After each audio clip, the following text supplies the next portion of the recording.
সকাল থেকে টানা বৃষ্টিতে বিপর্যস্ত জনজীবন। গতকাল শুক্রবার রাত থেকে আকাশে মেঘ জমতে শুরু করে।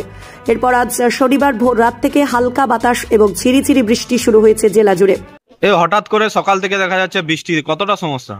সমস্যা বলতে ভীষণই সমস্যা হচ্ছে সকল ব্যবসায়ীদের, বিশেষ করে, এবং এখন পরীক্ষা চলছে স্কুলগুলোতে, ছাত্রছাত্রীদের স্কুলে ছাড়তে আনা যাওয়া, এগুলো তো সমস্যা হচ্ছে। আর ব্যবসায়ীদের তো ভীষণ ভাবে লোকজন আসতে পারছে না মার্কেটে, জিনিসের দাম বেশি, অথচ খদ্দের নেই। প্রতিটা ব্যবসায়ী সমস্যার মধ্যে চলেছে। এটা কি ঠান্ডার প্রকোপটা বাড়বে বলে মনে হচ্ছে একদিকে? হ্যাঁ, মনে হচ্ছে তো এই বৃষ্টির ওয়েদার কেটে গেলে ঠান্ডাটা বাড়বে, আশা করা যাচ্ছে।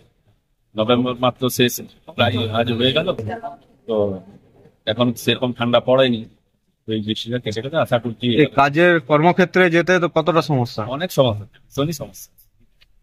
সমস্যা নয়, যারা দূর দূরান্তে যাওয়া আসা করেন কর্মক্ষেত্রে বা বিভিন্ন কাজের জন্য, যারা লেবার মিস্ত্রি, তাদেরও কাজ বন্ধ হয়ে যাচ্ছে। উত্তর চব্বিশ পরগনার কাঁচরাপাড়া, হালিশহর কিংবা নৈহাটিতেও সকাল থেকে বিক্ষিপ্ত বৃষ্টি হয়েই চলেছে। আজ শীতের মধ্যে খুব প্রয়োজন না হলে বাড়ি থেকে বার হচ্ছে না অনেকেই। দোকানগুলিতেও ক্রেতাদের সংখ্যা কম। তবে এখন যেহেতু ধান কাটার কাজ চলছে, তাই পাকা ধানে বৃষ্টির জল পড়ায় কিছুটা ক্ষতির সম্ভাবনা তৈরি হয়েছে। ফুলকপি, বাঁধাকপিতে বৃষ্টি পড়ে কালো দাগ হয়ে যাওয়ার সম্ভাবনা রয়েছে। তাই এই অকাল বৃষ্টিতে খুব একটা খুশি নয় কৃষকেরা। হঠাৎ করে বৃষ্টি কতটা সমস্যা? ব্যবসা বাণিজ্য ভালো হচ্ছে না, খারাপ হচ্ছে আর কি। লোকজন হচ্ছে, লোকজন নাই, ফাঁকা মার্কেট। তাহলে কি হবে হঠাৎ করে? আর কি করবো, যা লসে বিক্রি হচ্ছে, এগুলা কিনছি 200 টাকা কিলো, সেগুলো 100 টাকা কিলো বিক্রি হচ্ছে, লসে বিক্রি হচ্ছে। এই যে কাঁচা সবজি, মাছ রয়েছে আপনার কাছে, সবই বাজার খারাপ, সবারই। তাহলে কি হাফ রেটে বিক্রি হচ্ছে? হাফ রেটে বিক্রি হচ্ছে।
স্মার্ট ওয়ার্ল্ড জোনপুর ও কাঁচরাপাড়ায় সাফল্যের পর কালনায় আমরা হেয়ার বিউটি, স্পা এবং গ্রুমিং স্পেশালিস্ট।